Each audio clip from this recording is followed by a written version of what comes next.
दीपक भाई आपने मेरे को दी थी पहले पुरानी मशीन, सिलाई मशीन। हाँ जी बढ़िया चलती मेरी।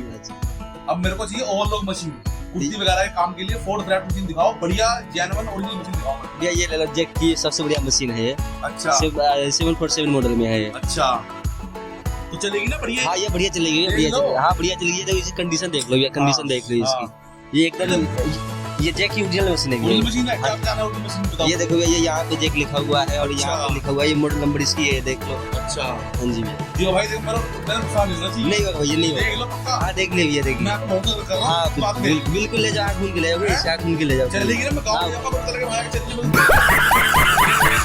नहीं बढ़िया चलेगा, बढ़िया चलेगा, बिल्कुल बढ़िया चलेगा। बढ़िया चलेगी। हाँ बढ़िया चलेगा। मैं देखो नया काम स्टार्ट करूंगा 2026 में। कोई नहीं, आग घूम के ले जाओ, आग घूम के ले जाओ। आग बंद कर ले जाऊं मैं? हाँ जी चलो ठीक है, फिर मैं आपको फिर कॉल करूंगा, जो इस नंबर आता है उस पर कॉल करूंगा। ठीक है।